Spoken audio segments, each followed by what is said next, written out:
Welcome to the Extra Podcast. This is episode number 283. Joining me around the table, I'm Greg. Joining me around the table is Paul. Hi. Jeff. Yep. Andy. Woohoo! You actually let me have my pause there.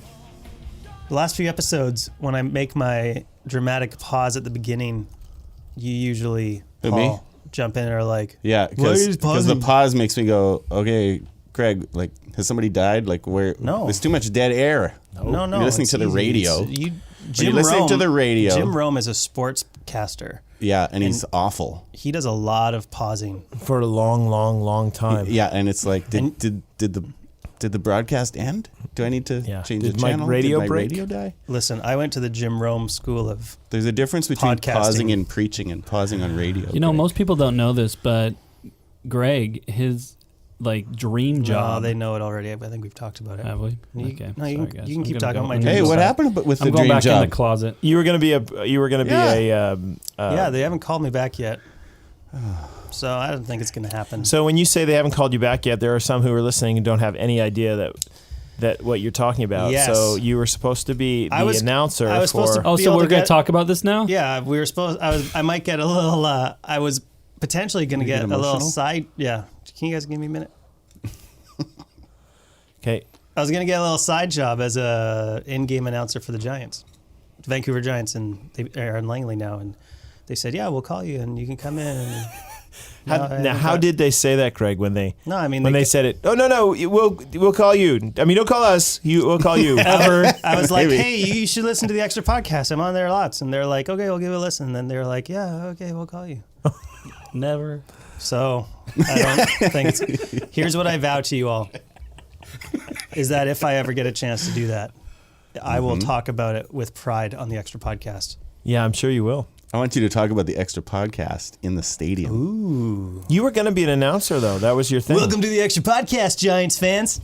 It's episode number 294. Ooh, see? Prediction, Maybe. 11 weeks from now. Yeah, you might be doing it. Well, good. What's So, coming out this weekend in the movie theater, Greg? Coming out this weekend is Rogue One. Isn't that like a starfighting movie?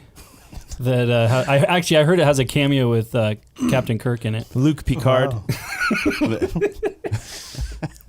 So I made this comment earlier a few episodes ago. I don't know, like 10 episodes ago or so. I made a joke offhand saying that I thought Star Wars was the worst Disney movie ever made, and I had people angry with me after making that comment. Like at your house, angry. Yeah, Which totally. I agreed with that comment. in front of your house in their Ewok uniform, right? Standing in my tiny With their- driveway, with their little slingshots Pointing ready to their get you. totally. We took down the Empire. We'll take down you. It's funny because I got text messages as well. Did you? And emails, yes. So I'm Yes, I convinced did. that our ratio of like Extra Podcast fans and Star Fights fans are 1-to-1. Yes, Starfights. the Starfights. I actually heard, though, that the movie got great reviews. But I can't trust those because the last one got great reviews, too. You didn't like the last one? That's what I said. Oh, the last one was a good movie. Come on. So Steve Weins has a theory that they're all just the same plot as the first 3 episodes. Oh yeah. Well, the last one It was. works. The It's a last one was classic. basically a big budget movie meant to draw back the original fans who were mad about the Jar Jar. about the prequels. Jar Jar. What's his name? Yeah, Binks. Jar Jar Binks. Binks. Jar Jar Binks, who I think is probably one of the great characters in cinematic history. Don't you think? See, Now I'm not being explain to me, facetious. You guys Paul, get all mad about Yeah. why that. do people hate Jar Jar Binks so much? See- I didn't find him like he was less annoying than some of the other ones I've seen on Yeah, the Starfights. millennials seem to be okay with him. Is it But the Gen it's- Xers? it People seems- like my it age. seems, yeah. Jar Jar had too Who much didn't like him? character.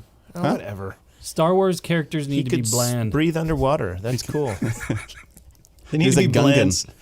They have to be bland. So So all is the this supposed to fans be a can- really good movie? This Rogue One. I don't know. Apparently. That's what I heard. It's supposed to take place at the same time as the first Star Wars films. Isn't that right? I mean, in terms of like in When you say the cosmic first, calendar. Do you mean like original? Yes, I mean the original 70s, Okay.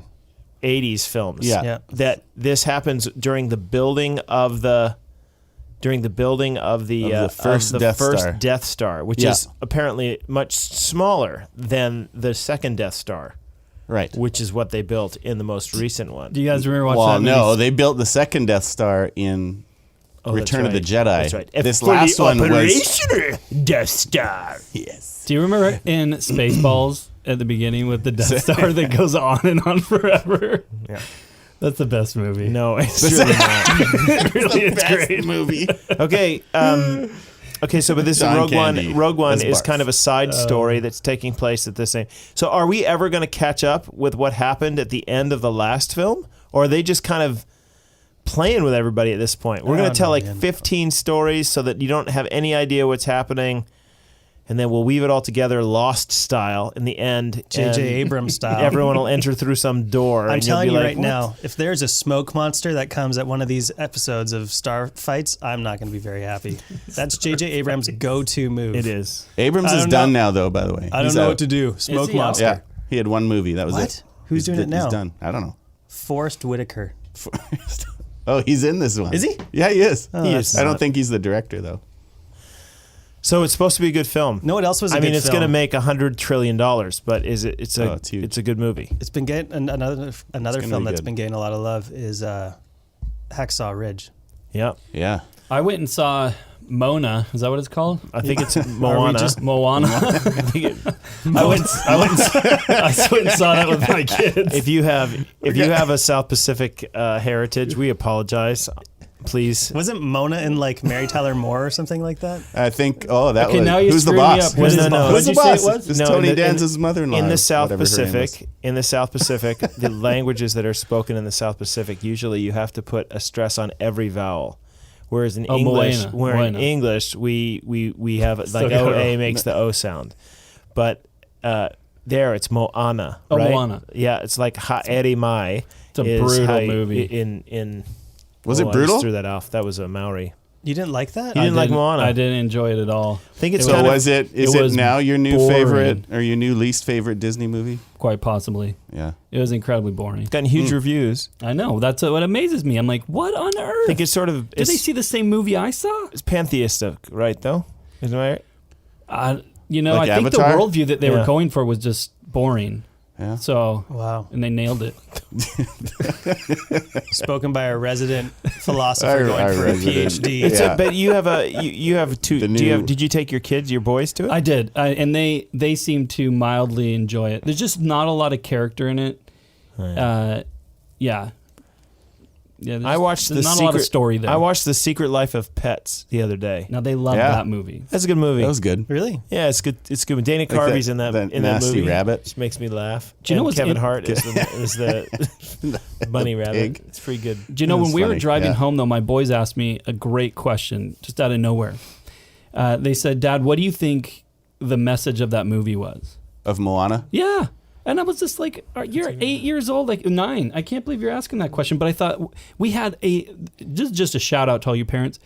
We had a wonderful conversation with our kids driving home, talking through different movies that we've watched recently, asking that very question. It was fantastic. I don't know. Do you guys do that? I you do. ever debrief movies with your kids like that? I do. I Oh, man, it's ask them that amazing. question every time after we're done with a film. Have you seen Hacksaw Ridge? I did. Greg? I did not see it. I have been told it's an excellent film. It is. I'm not a big like war movie, bloody movie kind of guy. So there were some parts of that movie that I was a little bit off Squeamish? by, a little squeamish. The hacksaw part. It was. That's the location. Oh, okay. I told my mother I'm going to Hacksaw Ridge, and she said that sounds like a horrible movie because I think she thought it was a horror movie. Yeah, She sounds thought it like was it. like Saw. Yeah, or something. but it's not. It's about the war, and it was actually really good. And for those of you who are, think of yourself in the Anabaptist tradition, thinking through pacifism and conscientious observers and all that kind of stuff. It's a great film to talk through and talk about war and what it means to be a Christian in the midst of war and all that kind of stuff. So, Good stuff. but not your like bring your kids. Christmas movies are a lot of fun. It's usually the films around Christmas are the Academy Awards contenders. They time them for this time and they're going for it. So I'm a fan. Although I am a fan. It seems like every year in the last 7 years, there's either has been a Lord of the Rings, Hobbit movie coming out, and now the Star Wars stuff. Yeah, Star Wars last year, right? Was the Yeah, and Yeah. I dig the Star Wars. Because there are aliens in it, and aliens get shot in it, and that's the best kind of shooting. Is alien shooting. Yeah. Oh yeah. Have you guys seen that YouTube video of a police officer trying to teach a oh man, what are the name of those white guys in the Star Wars? Stormtrooper. He's trying to teach a stormtrooper how to shoot properly. You guys seen this video? No, but that's pretty good because they don't hit much when they shoot it. That's the whole point. It's hilarious. Check that one out on YouTube. All right, there you go. We have a few questions here. We actually have like 10 pages of questions. If you have a question you want us to answer, you can email it to extra@northview.org and then wait a long time. Yeah. Maybe we'll answer. Because we should probably do like a rapid fire episode. Because we have to talk about movies and wildfire and stuff like that. Wildfire, good stuff. Here's the first question. You guys ready? Yeah.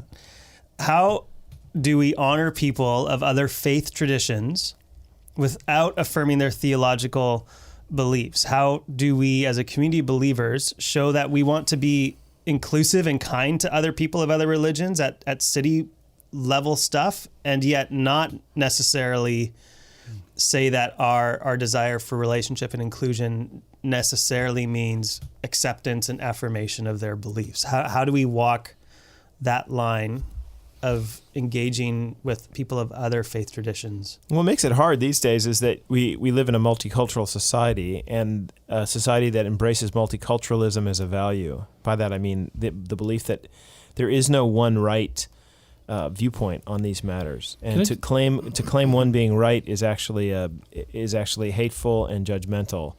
And so, as Christians, you're being thrust into that setting, and so it makes it hard for you to say, well, actually, we do think one of them's right, and yet you don't want to be heard as being somebody who is hateful or judgmental of other religions, even though that is in essence what you're doing. You know what's interesting about that is right now, this year, the word of the year was post-truth, and they'll talk about post-truth politics. And I was reading how Dan. By the way, who votes on that? Is there a word of the year group? Like Times Man of the Year? It's Oxford Dictionary. There is. No, there's actually a group of them.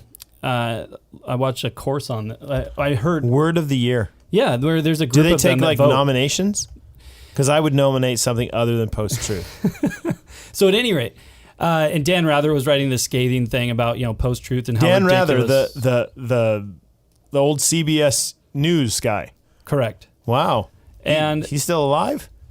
Apparently. Post-truth. No wonder he didn't like post-truth. He's old. Really old guy. He's post everything. He's like 80s now. Hey Jeff, could I continue? Sorry.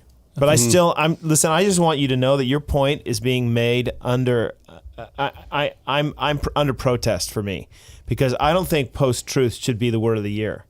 Okay. Right? That's duly noted. Yeah, thank you. He's 85. Wow. And he has a Facebook account that's still active, so clearly he's alive. What I think is interesting about this, though, is getting to what you're saying, Jeff, is that we live in a culture of post-truth religion. And it's interesting to me that we've got a problem with post-truth politics, but we've got a culture that's embraced post-truth religion since the Enlightenment, and really has... What do you mean by that?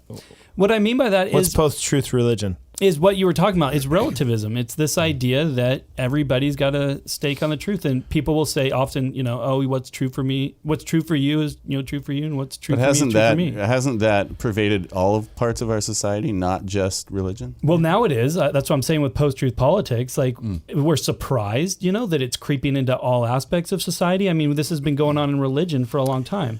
Yeah. As a complete aside, but not really, it's kind of a cul-de-sac of thought for a second. So I'll come back to the main road.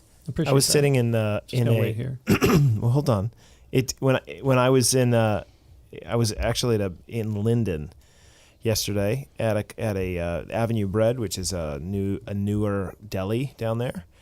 What's funny about it is that the building that Avenue Bread is in Linden, which is right on the main street of Linden, is actually only about 3 years old. The building itself, it burned down and they rebuilt the building. But if you walk into Avenue Bread, when you look around, the decor of Avenue Bread looks like it's got that kind of old wood that you don't want to run your hands along because you might get 1,000 splinters. Oh yeah, and rustic. Yeah, very very rustic, and mismatched chairs. The whole place has been done up, even though it's like the building, the business I think is only it's less than a year old.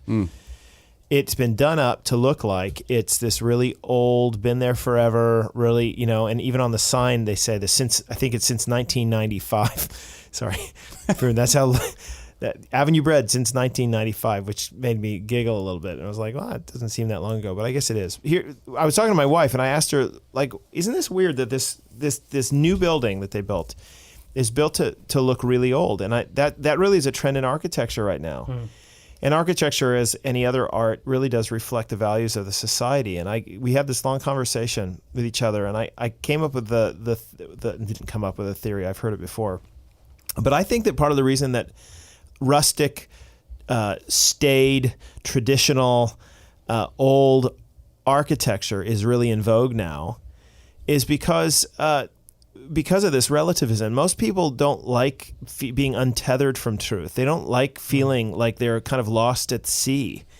They want something to hold on to, and so as a result, I think our architecture betrays that sense in their hearts. That when we go into a coffee shop, we want to believe that there's something older than we are, something that's lasted, even since 1995, right? Yeah. The Main Street of Linden, for example, is real. It's not Main Street Disneyland. It's a real town with real cuteness and real old, even though in this case it's not actually real old. We want to feel that tradition, that kind of thing. Do you know what I mean? Did you guys read that article from Maclean's that demonstrated research that's happening in Canada?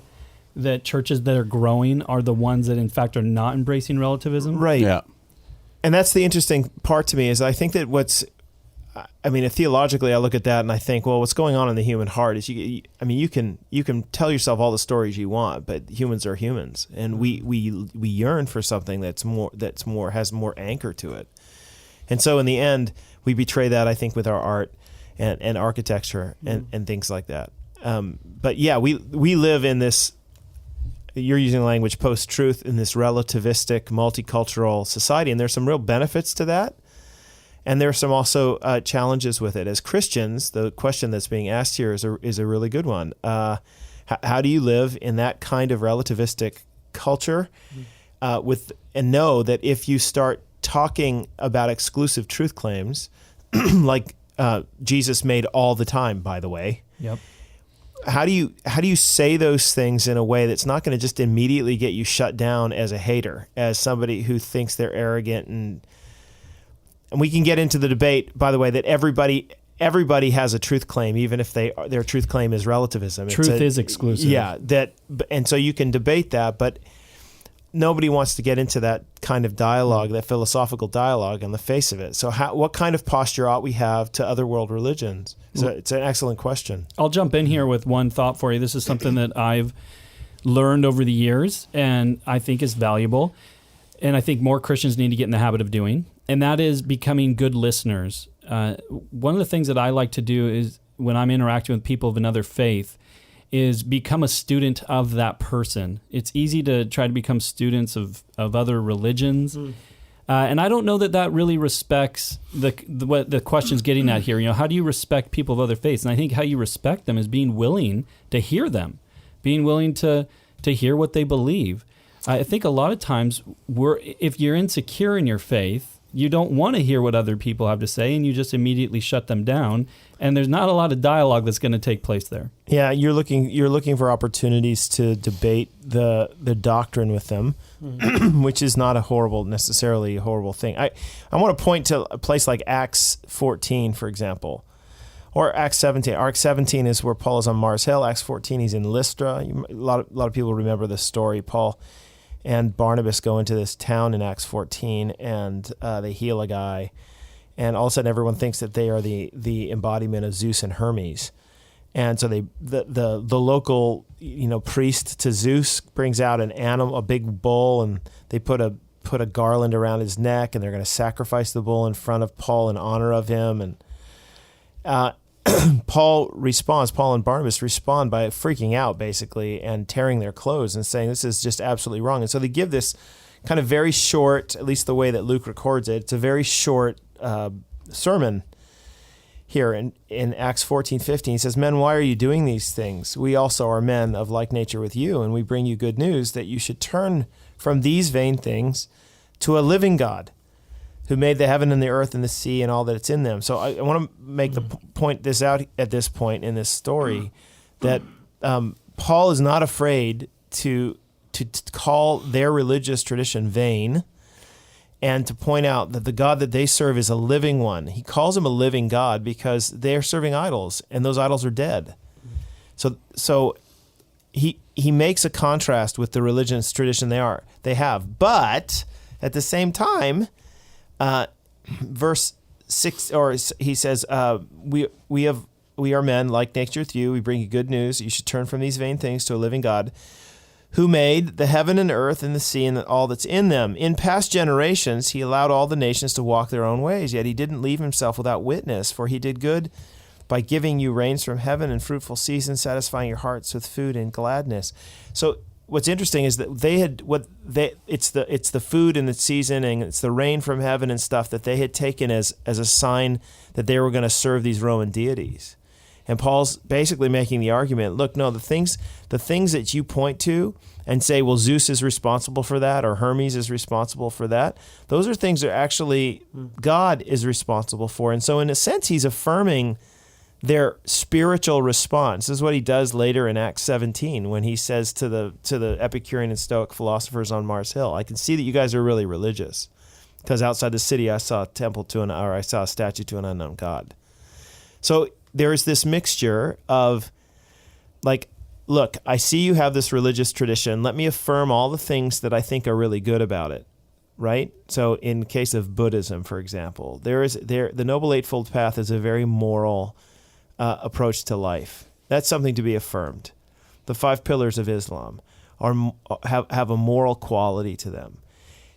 And yet, we affirm those, but we also contrast the real story of Jesus with them and try to show that, but the morality, so for a Muslim to make it into the highest heaven, he has to perform his ritual duties to a particular degree. So in other words, you have a law that you have to keep, and you're unable to. But that's the story of Christianity. Is you're unable to keep that law. I don't care what law you have, you can't keep it. So what are you going to do? There's no hope for you, unless somebody comes and keeps the moral law for you. And that's the story of Christianity. So you see how that Jesus actually fulfills the very thing that their hearts are crying for in their religious traditions. It's the ability to do both those things. On the one hand, to contextualize and speak affirmingly about the things that are affirmative in that religious tradition, but also to speak in critical, contrasting ways about how Jesus actually is the fulfillment of all those things. It takes a lot of years of study to do that, by the way. So the more you study, the more you learn, the more you're able, I think, to do it. I think one of the keys to being able to do that is that Paul was secure in the gospel. That was a solid foundation from him in which he was willing to be able to interact with other people, not compromising that gospel. Paul says this in Galatians chapter 1, starting in verse 6. He says, I'm astonished that you are so quickly deserting the one who called you to live in the grace of Christ and are turning to a different gospel, which is really no gospel at all. Evidently, some people are throwing you into confusion and are trying to pervert the gospel of Christ. And then he goes on to say, listen, if I or an angel or someone teaches you a gospel other than what you've heard, do not embrace it. You have the good news. And that's the key to me is embracing with other religions starts with you being secure in that you understand the gospel and that you're solid in the truth. You're not afraid to be able to listen to other people, but at the same time, you're not afraid, as Paul, to be able to speak truth into those situations and do so in a winsome and graceful manner. Yeah, and Andy, I think your point about starting those conversations with people in your lives of other religions where they're at is a way better starting place than saying, hey, I have a Sikh neighbor. I'm going to go in the library for the next month and study everything I can about Sikhism so that I'm prepared for my conversation. And then you have a conversation with your friend and you realize, oh, actually, they're kind of a syncretist. They don't actually hold everything that Sikhism teaches. They also kind of hold this other stuff of cultural North Americanism, of just believing that there's a God who wants you to be happy generally. And so we can save a lot of time and use our time better by actually having the conversations and finding out what people actually believe.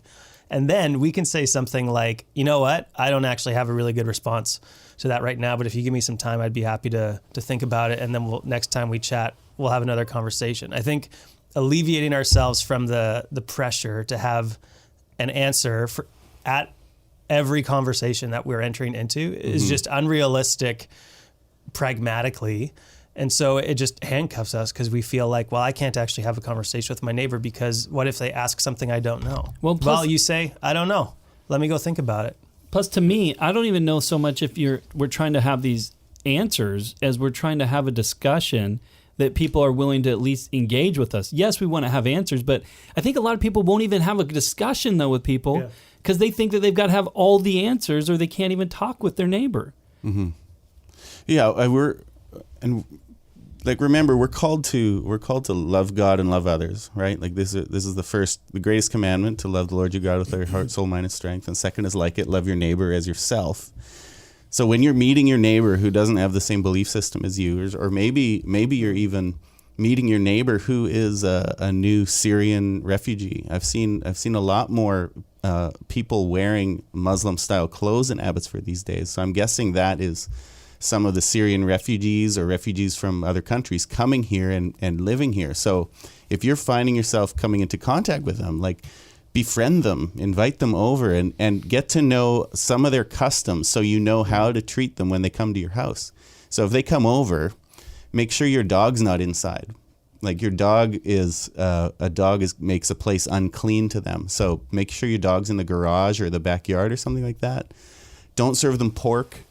Yeah, these are all just contextualizing. Yeah, it's contextualizing. You learn a little bit more and to try to welcome and be hospitable to people. Because there are so many areas that we don't actually care about. Honestly, I mean, people listening might be like, I am not going to go a meal without bacon. But you should, for the sake of your neighbor who you want to speak to the gospel. Yeah, exactly. You should. And the truth is, there are ways, even in a conversation, Andy's made a good point, to make it a dialogue. And to make it dialogues are by definition two-way. Monologues are when you and I talk in a preaching fashion, but dialogues are a two-way thing. And the truth is, most of us don't know enough about the religious traditions around us.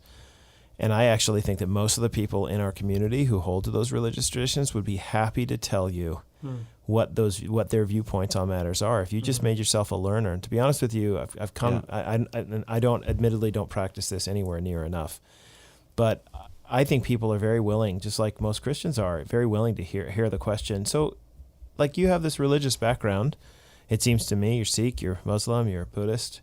Can you just tell me about, like, I'm just interested to learn about what your viewpoints on life, and how did you get into this, and how do you view things now, and let the conversation go. I think people will find that's a really robust and encouraging. Everybody likes to talk about what they believe. So, and after a little while, they're going to ask you this question. And what do you think? Yep. And what do you think? And what do you believe? Right. Mm-hmm. And it gives you an opportunity now to share what you believe. Yeah. And because you've listened to begin with, they will return the favor, I'm sure. And I also would add this too. We're talking about genuine interest here.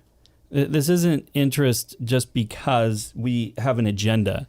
It's an interest because, as what Paul said, we love people and we care about people and we're genuinely interested in what's going on in people's lives, and we want to hear, we want to learn, and in those dialogues, in those opportunities we have to share Christ, we want to take those opportunities. Mm-hmm. All right, guys, here's another question for us. The Christmas Eve is nigh, as some that's nice. may say. And it's a time that where... should be the word of the year. Nigh. Maybe of 1852 or something. Come on.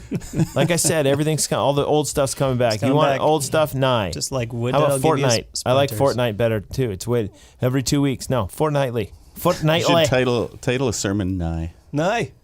Your Christmas sermon. Title it Nigh. Silent Nigh.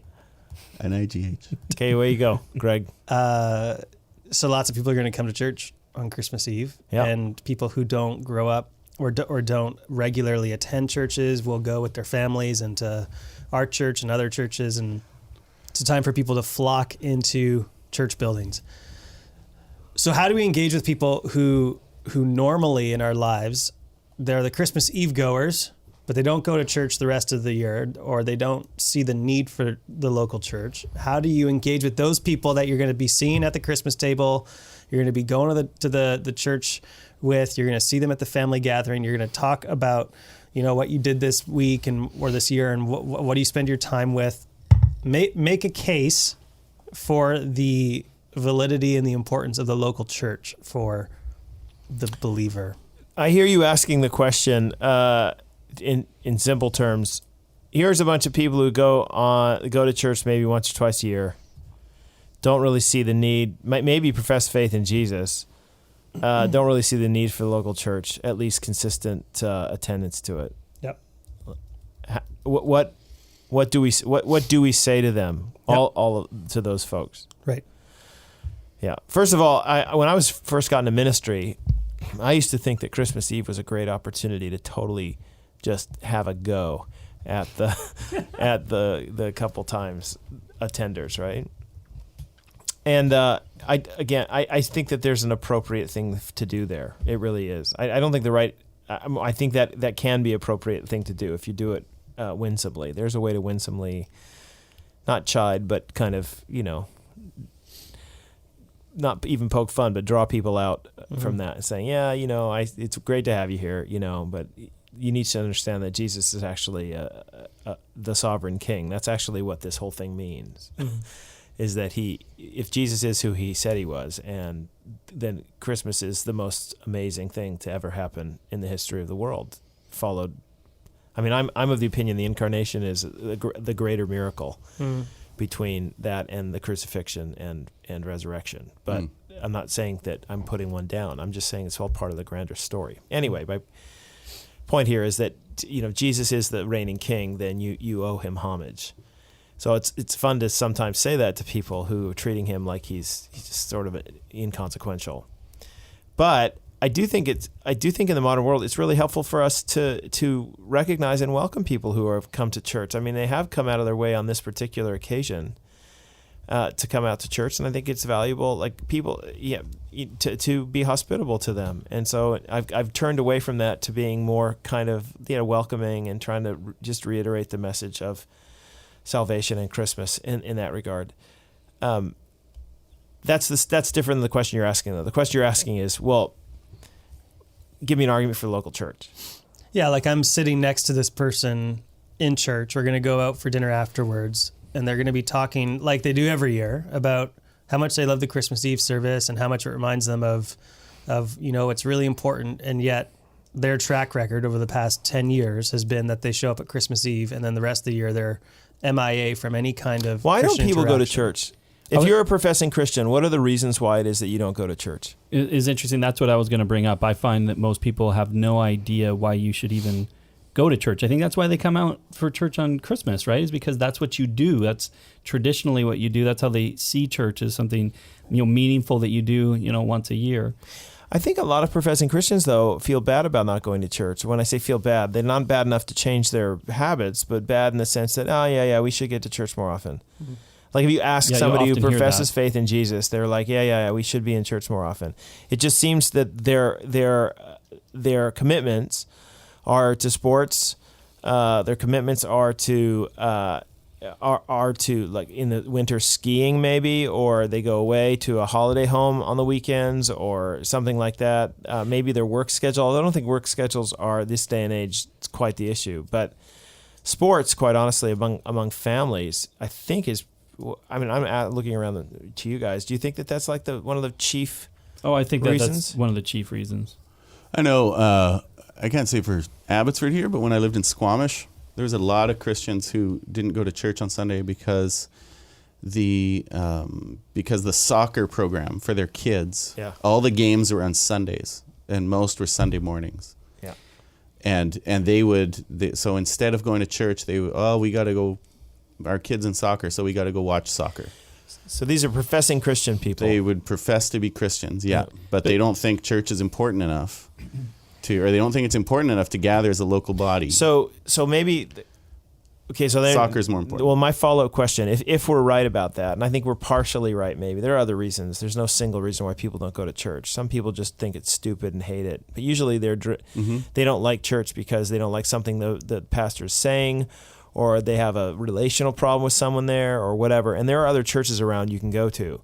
So we're not talking about our church in particular. We're talking about church generally. You don't go to church. I think that for a professing Christian, the reason they don't go to church is because of a competing interest, usually related to sports with their kids. So it seems to me that we should be addressing the issue of that instead of, hey, you should be going to church more. Because I could tell them to do that all the time, and they would nod and say, yeah, totally, I agree. It's just that when push comes to shove and my hockey game is on 9 a.m. on a Sunday morning, or I have to be at the tournament, I'm there, and I will do whatever it takes to make sure that I am part of the hockey or baseball or basketball or whatever it is. So what do you say to a parent who has kids in sports at a high level? Because it's not the lower level kids that we're talking about here. When I say it's not the average players, although their parents think they're amazing. Yeah. But it's usually not the average. It's the kids who are kind of on the rep teams or on the cusp of a rep team. And there are so many rep teams and there's so much money to be made in them that they keep offering more and more times. What do you tell a parent who's got their kids in that kind of situation and the choice for them is either going to church or actually missing the game with their kids? What do you tell them? Well, first of all, I would say, not to answer the question quite yet, but I'm going to. First thing I'm going to say, though, is I'm going to disagree at some level and say that I think that this issue is a little more complicated than just competing interests. I would say that fundamental to the problem is a misunderstanding of what church is or the need for church, and then it allows for competing interests to override going to church. And where I've seen this effect, and I think this is where the question needs to go to address this issue, is a lot of people think that Christianity is about having a personal relationship with Jesus. And if it's just about having a personal relationship with Jesus, I can do that at home. I don't need to go to church. Yeah. And so because church isn't a priority, it means that, Billy in his, hockey, that is a priority to me, and I want to make sure he gets scholarships or whatever reason, parents got. Yeah, and that's I'm not missing the issue. I'm not missing anything by not being there, is what you're saying. Yeah, that's right. I agree that Sure. that's one of the rationalizations that takes place. Yeah. So I think we have to challenge that. Yeah. Over the last, who knows how many years, but when you hear the gospel presented, it's such an individualistic salvation thing. There's no part of it doesn't talk about, you often when you hear the gospel presented, you don't hear much about Christ loving the church. It's about Christ loving you as an individual, and you can have a relationship with Jesus. And that is, yes, very important to have the forgiveness of our sins and be able to be welcomed into God's grace. So more, but there's a communal aspect of the church, of Christ loving the church and dying for the church. So more generally, so I think we can say several things. Biblically, you don't find lone Christians in the Bible. You just don't. So every time Paul goes and plants it, every time he goes and reaches people in a particular locale, the first thing they do is they plant a church.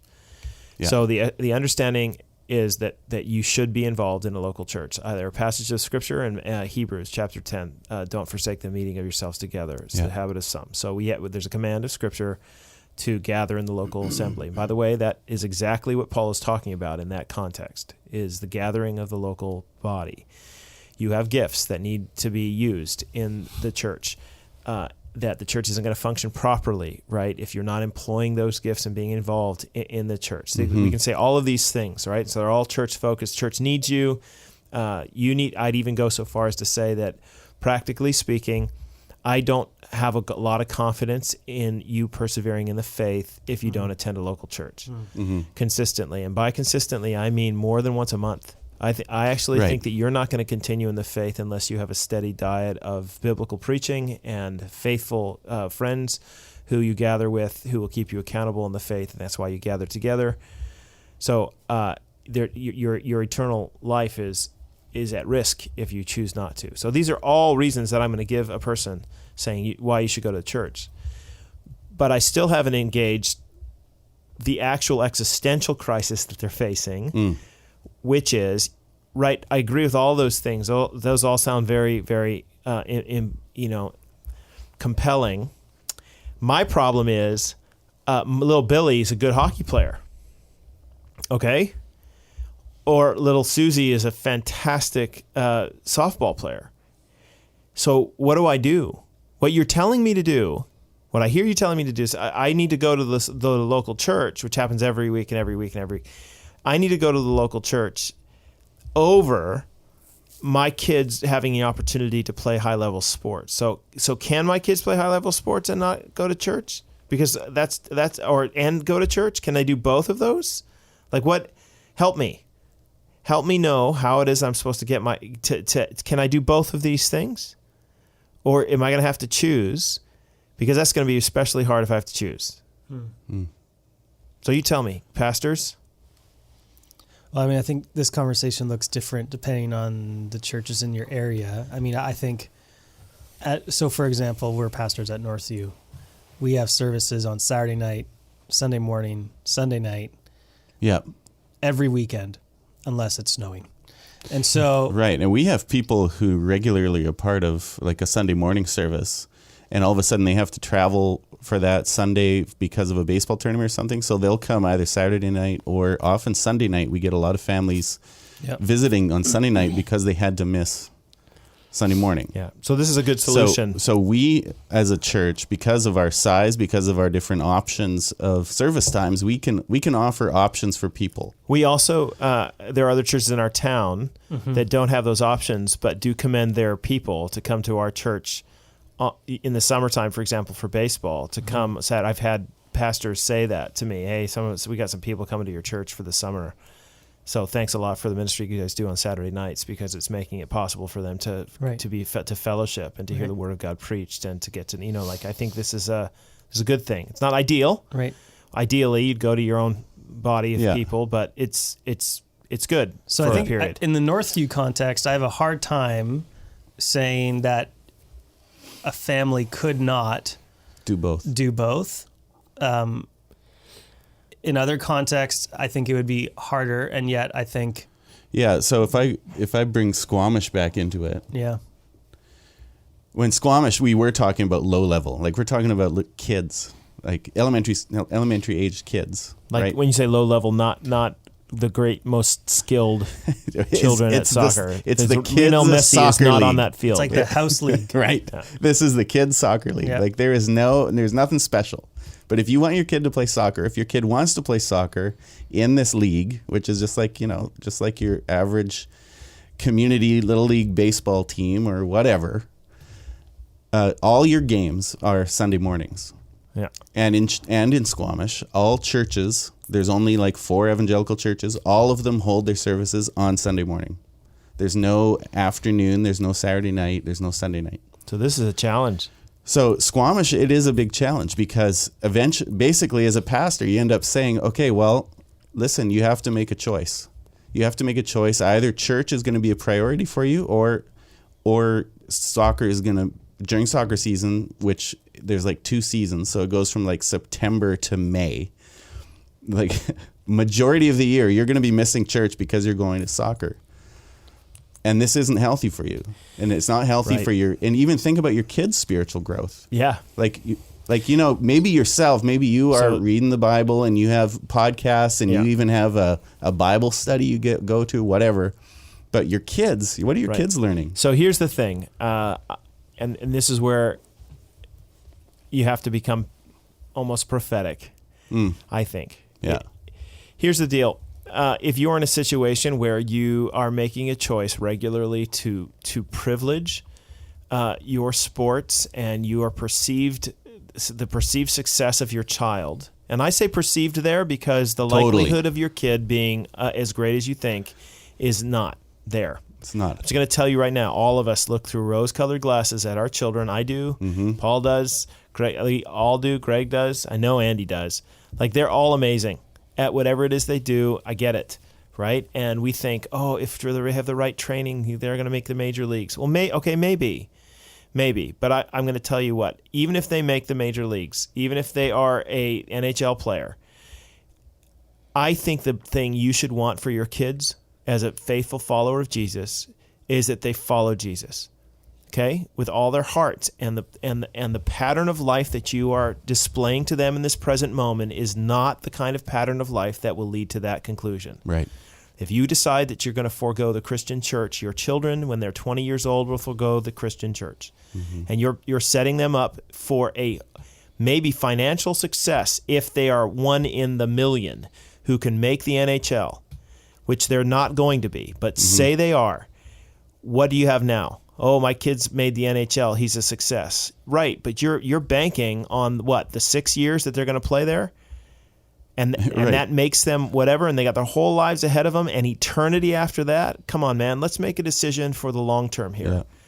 So in the end, I think you need to make a commitment. Churches like ours try our best to accommodate people and give them as many options as they can to go to churches. But the truth is, a lot of times you don't go simply because you choose not to go. But so don't kid yourself in thinking that you really love Jesus then, because he loves the church, and you can go. So those sound like harsh words and stern words, and they are.